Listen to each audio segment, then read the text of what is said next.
श्री परमात्मने नमः। अथ अष्टादशोऽध्यायः। मोक्षसंन्यासयोगः। अर्जुन उवाच सन्न्यासस्य महाबाहो तत्त्वमिच्छामि वेदितुम् त्यागस्य च हृषीकेश पृथक् केशिनिषूदन। श्रीभगवानुवाच काम्यानां कर्मणां न्यासं सन्न्यासं कवयो विदुः सर्वकर्मफलत्यागं प्राहुस्त्यागौ विचक्षणा आह त्याज्यं दोषवदित्येके कर्माः मनीषिणः। यज्ञदानतपः कर्म न त्याज्यमिति चापरे निश्चयं शृणु मे तत्र त्यागे भरत सत्तमा। त्यागो हि पुरुषव्याघ्र त्रिविधः सम्प्रकीर्तितः यज्ञदानतपः कर्म न त्याज्यं कार्यमेव तत्। यज्ञोदानं तपश्चैव पावनानि मनीषिणाम्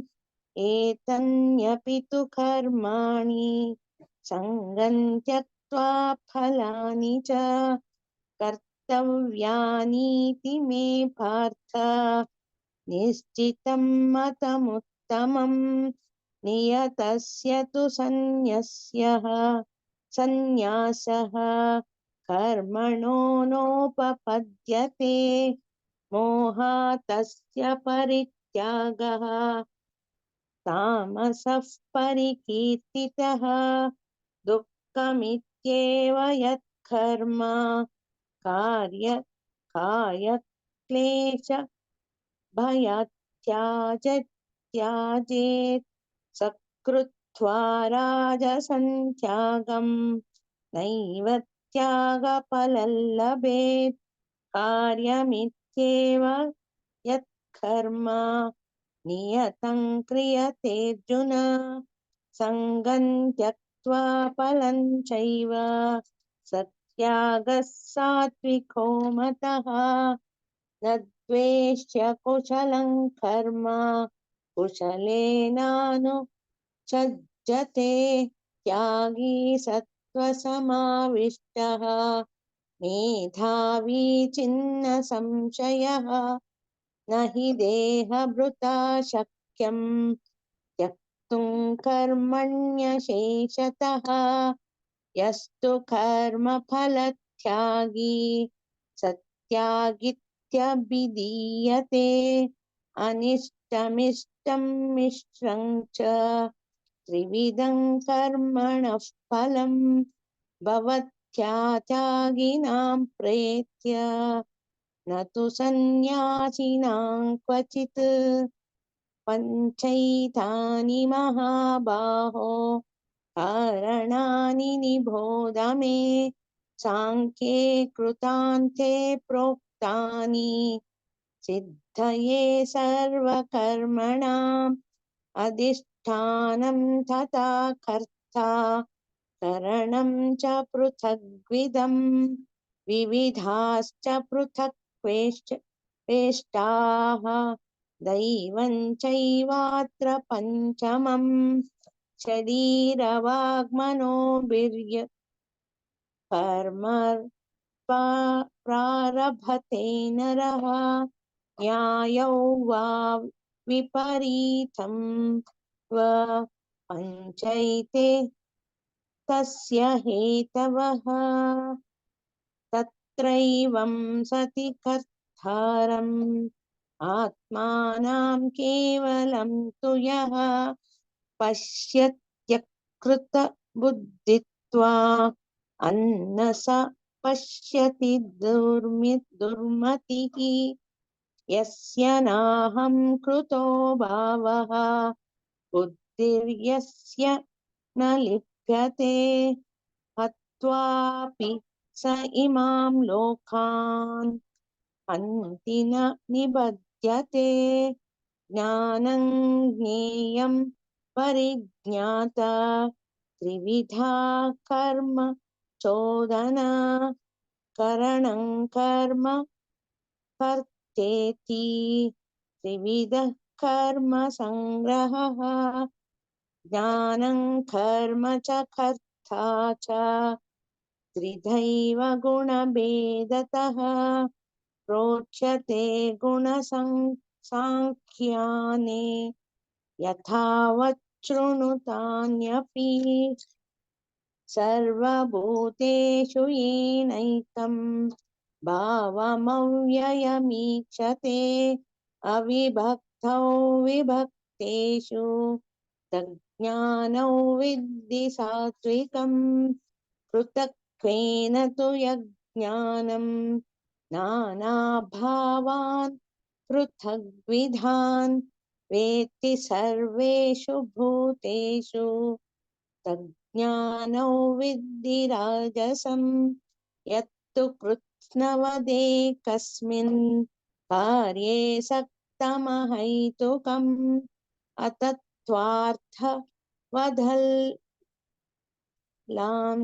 वधल् पञ्च तत्तामसमुदाहृतं नियतः सङ्गरहितम् अरागद्वेषतः अपल्लप्रेप्सुना कर्म यत्तत्सात्विकमुच्यते यत्तु कामेप्सुना कर्म साहङ्कारेण वा पुनः क्रियते बहुलायासं तद्राजसमुदाहृतम् अनुबन्धं क्षयं हिंसाम् अनपेक्ष्य च पौरुषं महादारभ्यते कर्म यतत्तामसमुच्यते मुक्तसङ्गो नहौ वादी धृत्युत्साह समन्वितः सिद्धो निर्विकारः कर्ता सात्विक उच्यते रागी कर्मफले प्रेप्सुः लुब्धो हिंसात्मको शुचिः हर्षशोकान्वितः कर्ता राजसः परिकीर्तितः अयुक्तः प्राकृतस्तब्धः शठो नैष्कृतिकोलसः विषादी दीर्घसूत्री च कर्ता तामस उच्यते बुद्धेर्भेदं धृतेश्चैव गुणतस्त्रिविधं शृणु प्रोच्यमानामशेषेण पृथक्त्वेन धनञ्जय प्रवृत्तिं च निवृत्तिं च कार्यकार्ये भयाभये बन्धं मोक्षं च या वेत्ति बुद्धिः सा पार्थ सात्विकी यया धर्ममधर्मं च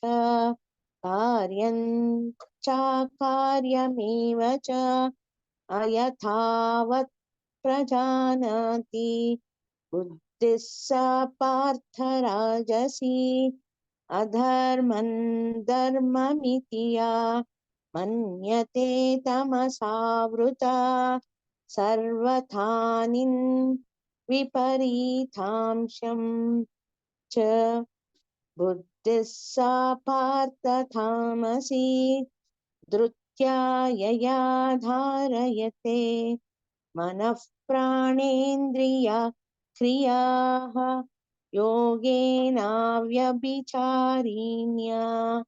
धृतिः सा पार्थ सात्विकी यया तु धर्म कर्मार्थान् धृत्या धारयतेऽर्जुन प्रसङ्गेन फलाकाङ्क्षी धृतिः सा पार्थराजसी यया स्वप्नं भयं शोकं विषादं मदमेव च न विमुञ्चति धर्मेदाः धृतिः सा पार्थ तामसी सुखं त्विदानीं त्रिविधम् शृणु मे भरतर्षभ अभ्यासाद्रमते यत्र दुःखान्तं च निगच्छति यत्तदग्रे विषमिव परिणामे मृतोपमम् तत्सुखं सात्विकं प्रोक्तम्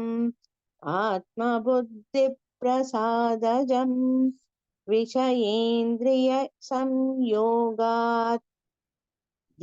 यत्तदग्रे मृतोपमम् परिणामे विषमिव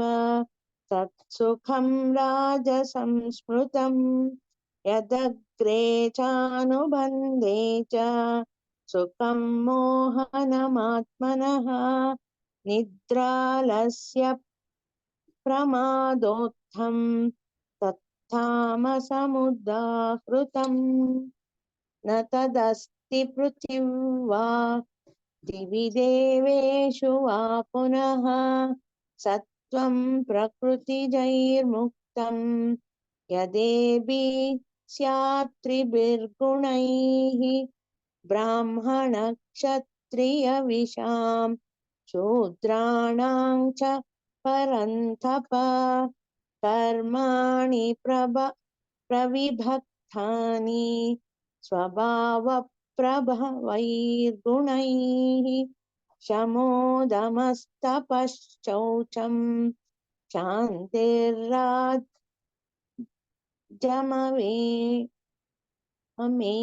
च ज्ञानो विज्ञानमास्तिक्यं ब्रह्मकर्म स्वभावजं शौर्यं तेजो धृतिर्दाक्ष्यं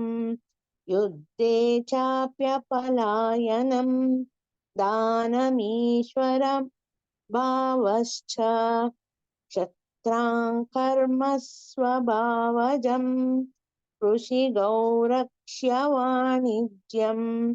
वैश्यकर्म स्वभावजं परिचार्यात्मकं कर्म शूद्रस्यापि स्वभावजं स्वे स्वे कर्मण्यभिरतः संसिद्धिं लभते नरः स्वकर्मनिरतः सिद्धिं यथा विन्दन्ति तच्छृणु यथा प्रवृत्तिर्भूतानां येन सर्वमिदं ततं स्वकर्मणा तमभ्यर्च्य सिद्धिं विन्दति मानवः श्रेयान् स्वधर्मो विगुणः परधर्मात् सनुष्ठितात् स्वभावनियतं कर्म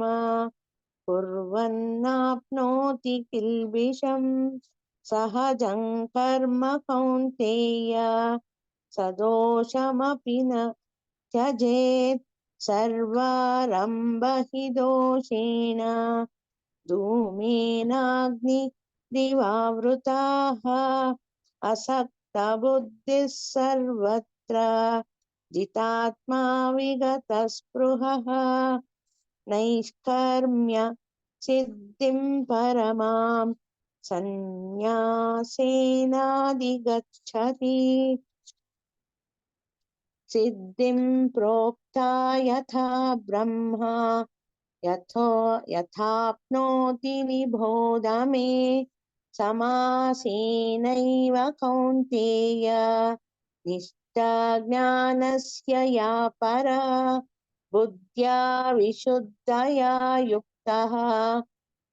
नित्यात्मानं नियम्य च शब्दादीन् त्यक्त्वा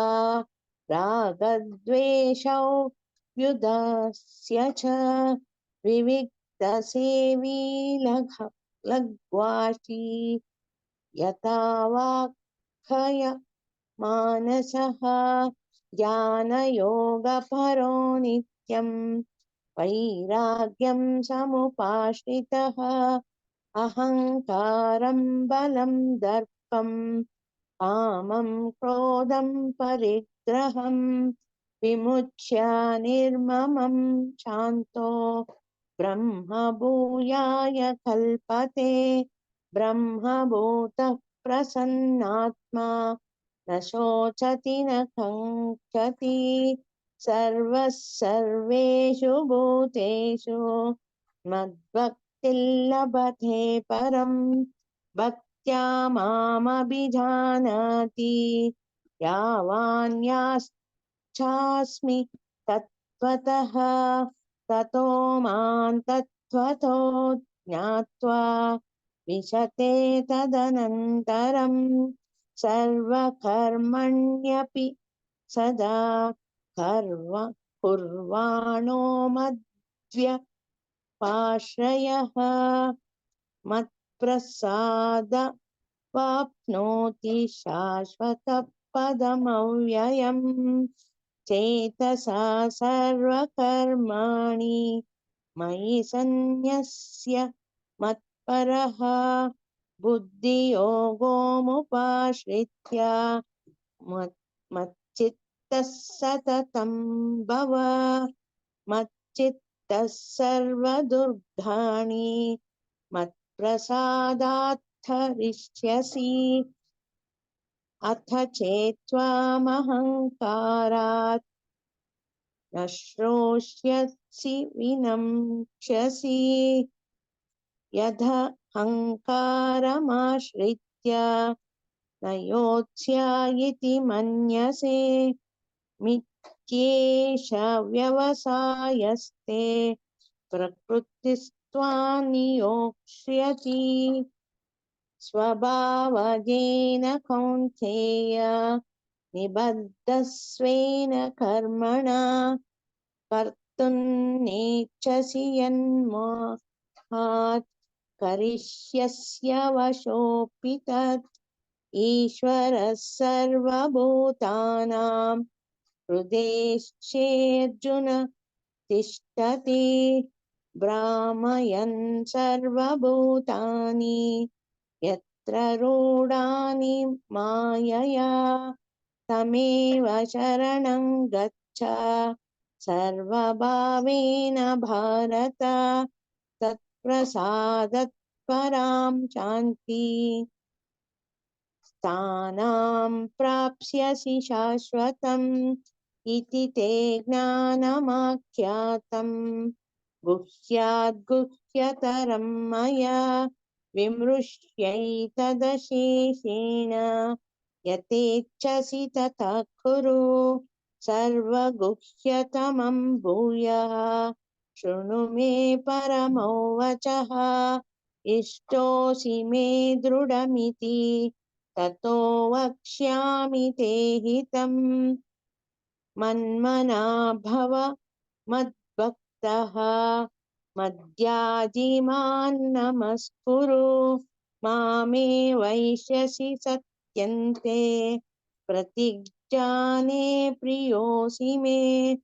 सर्वधर्मान् परित्यज्य मामेकं शरणं व्रज अहं त्वा सर्वपापेभ्यः मोक्षयिष्यामि मा शुचः इदं ते न तपस्काय न भक्ताय कदाचन न चाशुश्रूषवे वाच्यं न च मायोऽभ्यसूयति य इदं परमं गुह्यं मद्भक्तेष्वभिधास्यति भक्तिमयि परां कृत्वा मामे वैष्यत्य संशयः न च तस्मान्मनुष्येषु कश्चिन्मे प्रियकृत्तमः भविथा न च मे तस्मादन्यः प्रियतरो भुविः अदेष्यते च य इमं धर्मसंवादमावयोः ज्ञानयज्ञेन तेन अमिष्टः स्यामिति मे मतिः श्रद्धावानन सूयश्च शृणुयादपि यो नरः सोऽपि मुक्तः शुभान् लोकान् प्राप्नुयात् पुण्यकर्मणां यच्चिद्येच्छ्रुतं पार्थ त्वयैकाग्रेण चेतसा कचिदज्ञानसम्मोहः प्राणस्तेऽस्ते धनञ्जय अर्जुन उवाच नष्टो मोहस्मृतिर्लब्धा तत्त्वप्रसादान्म याच्युत स्थितोऽस्मि गतसन्देह करिष्ये वचनं तव सञ्जय उवाच इत्यहौ वासुदेवस्य पार्थस्य च महात्मनः संवादमिममश्रौषम्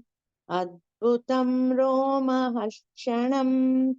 व्यासप्रसादात् श्रुतवान्